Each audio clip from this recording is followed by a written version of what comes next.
Bonjour à toutes et tous et bienvenue à la suite de notre mini-série sur la représentation graphique des fonctions affines. Alors mini-série en 2 épisodes et pour les fans je tiens à préciser qu'il n'y a malheureusement qu'une saison. Dans l'épisode précédent on a vu principalement 2 choses. Tout d'abord que la représentation graphique de n'importe quelle fonction affine est toujours une droite et ensuite l'interprétation graphique du terme constant qui correspond à l'ordonnée à l'origine de la droite représentant la fonction affine. Bien aujourd'hui, dans ce deuxième volet, on va voir quelle est cette fois-ci l'interprétation graphique du coefficient de linéarité. Alors entrons dans le vif du sujet en commençant par une observation concernant les tableaux de valeurs des fonctions affines. On va réaliser cette observation en s'aidant de 2 exemples. Considérons par exemple la fonction affine f définie par f de x est égal à 3x moins 2. Donc la fonction affine de coefficient de linéarité 3 et de terme constant moins 2. Alors vous avez un tableau de valeurs de cette fonction qui apparaît, et dans ce tableau, les valeurs de départ choisies pour x progressent de 1 en 1.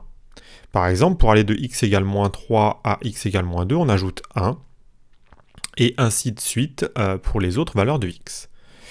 Or, on remarque que dans le même temps, pour passer de l'image de moins 3 à celle de moins 2, on augmente de 3. Et cela n'est pas seulement vrai quand on passe de moins 3 à moins 2, mais également de moins 2 à moins 1, et d'ailleurs pour toutes les autres valeurs du tableau. De plus, et c'est le point clé ici, la valeur de variation des images correspond exactement au coefficient de linéarité de f. Eh bien, ce n'est pas une coïncidence. En effet, on peut démontrer simplement que c'est toujours le cas. C'est-à-dire que pour une fonction affine, lorsque les valeurs de départ augmentent de 1, les images correspondantes varient suivant le coefficient de linéarité. Voyons voir la conséquence graphique de ceci. Donc vous voyez apparaître la représentation graphique de la fonction f définie précédemment. On vient de dire que quand les valeurs de départ augmentent de 1, les images augmentent de 3. Or, graphiquement, les valeurs de départ, c'est quoi? Ce sont les abscisses, et les images, elles, ce sont les ordonnées. Du coup, plaçons-nous sur un point quelconque de la droite. Une augmentation des valeurs de départ de 1 va se traduire par une augmentation des abscisses de 1. Alors qu'une variation des images de plus 3 se traduira, elle, par une augmentation des ordonnées de 3. Et on constate bien ici qu'en effectuant ces 2 déplacements, plus 1 suivant les abscisses et plus 3 suivant les ordonnées, eh bien on retrouve un nouveau point de la droite. C'est aussi simple que cela.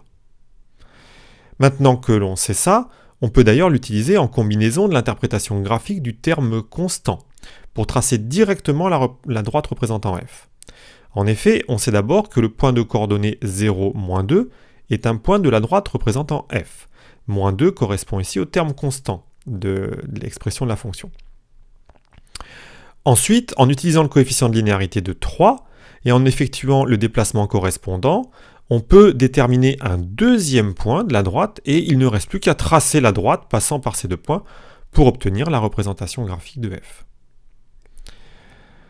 Voyons maintenant ce que ça donne sur un deuxième exemple avec une fonction affine de coefficient négatif, ici égal à moins 2. Bien, pour ce qui concerne les tableaux de valeurs de cette fonction, on peut faire la même observation que précédemment, à savoir qu'à chaque fois que les valeurs de départ augmentent de 1, les images varient de moins 2. Donc cette fois-ci, elles diminuent, le coefficient étant négatif.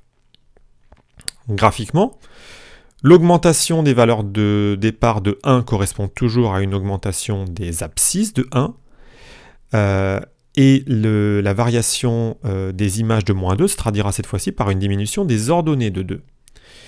Donc là, on ne va pas monter, mais plutôt descendre. Et donc avec les déplacements plus 1 suivant les abscisses et moins 2 suivant les ordonnées, on retombe sur un nouveau point de la droite. Récapitulons. Si on considère une fonction affine, donc d'expression m fois x plus p, eh bien lorsque l'abscisse d'un point de la droite représentant f augmente de 1, eh bien son ordonnée varie de m. Alors il faut faire attention ici, si m est positif, l'ordonnée va augmenter, alors que si m est négatif, l'ordonnée va diminuer. Donc on aura dans un cas on va monter, dans l'autre cas on va descendre. Et pour cette raison, eh bien, on dit que le coefficient de linéarité m correspond à la pente de la représentation graphique de f. Donc graphiquement, la droite représente la fonction affine, elle passe par le point de coordonnées 0P, et pour n'importe quel point de cette droite, si on fait un déplacement de 1 suivant les abscisses, on varie de m suivant les ordonnées pour retomber sur la droite. Voilà. J'espère que c'était clair et que ça vous aura plu, et n'oubliez pas que la seule façon d'apprendre les mathématiques, c'est de faire des mathématiques. Au revoir.